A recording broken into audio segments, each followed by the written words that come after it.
No, the title is not a lie. Gaston Glock was almost assassinated by one of his employees, and not just a random employee, but his top guy responsible for the success and international rise of Glock. Without this guy, Glock could have just been a local European company that nobody knew about. I found out about this when I made a video about the Glock pistol, and I've been wanting to make it ever since. Now, normally I would have some sort of fancy intro for this, but I couldn't think of anything, so we're just gonna get going.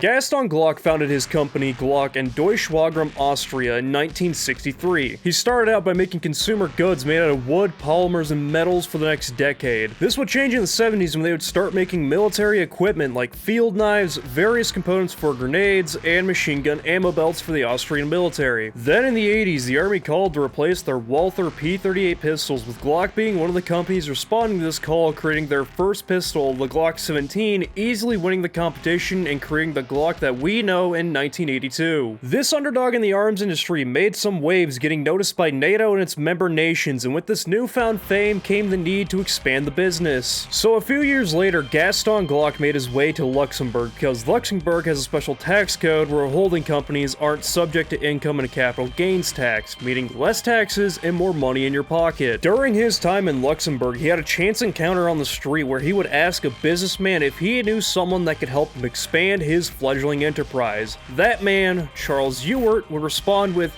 "I am your man," also claiming that he had international connections. And connections he did have. Ewart would effectively become the public face of Glock outside of Austria and set up Glock USA in 1985, introducing the Glock to the US market. He would keep expanding the company, setting up offices in places like Hong Kong, France, Switzerland, and Uruguay, with Gaston reportedly pleased with Ewart's performance, to the point that Gaston told both his family and executives that if anything were to happen to him, they should go to Ewart, with Ewart commenting that I was considered the eldest son. It's safe to say they had an amazing relationship, with Glock owing his success to Ewart. Everything was going well.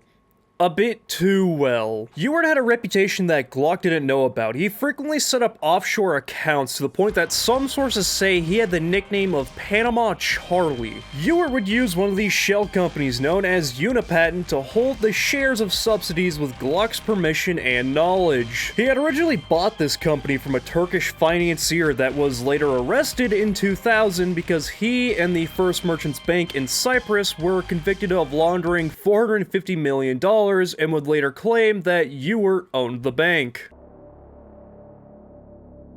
In the spring of 1999, Gaston Glock would receive a phone call from an employee that was recently fired by Ewart. This employee was claiming that Ewart was siphoning funds to buy a house in Switzerland along with other misdeeds. Gaston would brush off these claims as Ewart was his top guy, but the seeds of doubt were sown, so to try and put his mind at ease, Gaston would call a meeting to discuss these rumors of siphoned funds with Ewart later that year. Ewart had realized he was caught and decided that the best thing he could do was to try and murder his boss. But Ewart didn't want the blood on his hands, so he would hire former French legionary and professional wrestler Jacques Pichot to kill him, with the plan to make it look like he died of an accident by falling down the stairs. So Ewart would lure Gaston out to a parking garage, or a car park as they say across the pond, in Luxembourg on July 27th. A whole 8 days after Glock's 70th birthday. Talk about a hell of a late birthday gift. And in this parking garage was a nice sports car that Ewart suggested Glock take a look at. This is when Jacques would strike, hitting Glock on the head with a rubber mallet. Seeing this, Ewart would flee into a nearby stairwell, later claiming, "I am a coward." With Gaston still off balance from the first blow, Jacques would land a second blow to his head. He would later recall these events, commenting that,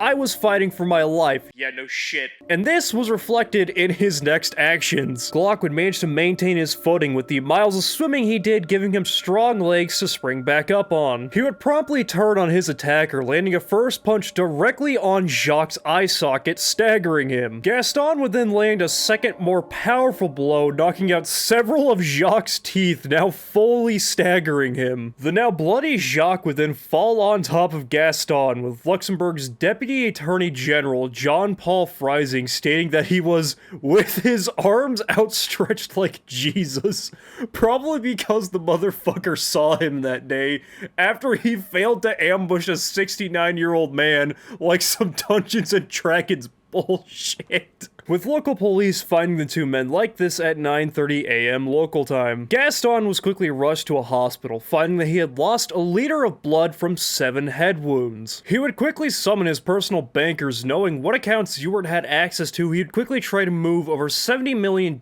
in funds to a Swiss account. By 12:30 p.m., over 40 million of the funds had been moved, with the other 30 million blocked by Ewart with a court order. After a 3-week trial on March 12, 2003, Ewart and Jacques were both found guilty of attempted murder. Ewart would receive a 20-year sentence, with Jacques receiving 17 years, both eligible for parole after at least half of their sentencing has been served. It was reported that when the verdict was read out, the normally gregarious Ewart barely reacted, sitting motionless, while Jacques was spotted sighing while lowering his head. Glock, on the other hand, was in a very good mood, stating that it was a good day and that it is one step in a war, with the latter statement referring to future charges that might be brought against his former friend and colleague. After the trial and Glock's recovery, an investigation was launched into Ewart. Glock would find dozens of offshore companies affiliated with his company, all with slightly different names and locations to avoid suspicion. Glock's lawyers would start combing through these companies, finding that Ewart had stolen and shifted as much as $100 million into companies he controlled. They would also find that since 1989, Ewart was progressively taking control of Unipatent and its chief asset, Glock USA. They would also allege that Ewart had awarded himself new shares in Unipatent in return for $600,000. Although Ewart, through his attorney, would deny this, claiming he did nothing without Glock's consent. Sadly, I could not find if Glock pursued further legal actions regarding the embezzlement. Regardless if further action was pursued, Ewart would still have his hands full, as he would still have to deal with the allegations from the previously mentioned bank in Cyprus, and also 3 federal counts of wire fraud here in the United States in the state of Georgia. As for Mr. Gaston Glock, he would comment about the events, saying that the attack was the best thing that happened to me. Otherwise, I would have gone on trusting Ewart. It's safe to say that the first embezzlement scheme against Glock went very poorly, especially as how the 70-year-old man easily beat the shit out of a former French legionary. Yes, you heard me correctly. This was just the first case of embezzlement, and from what I read already, the second case involves embezzlement, racketeering, theft of Glock property, theft of over $5 million, and attempting to flee from the law by escaping to Mexico. Yes, this one skips the shareholding company in Europe and deals strictly with Glock USA. I would love to talk about the second attempt in its own video, as this case was already crazy enough, and also I think I might be able to pull up more information, as this case happened in about 2012 if I remember right, so let me know if you want a video about it. But hey, I'm H. Consider subscribing.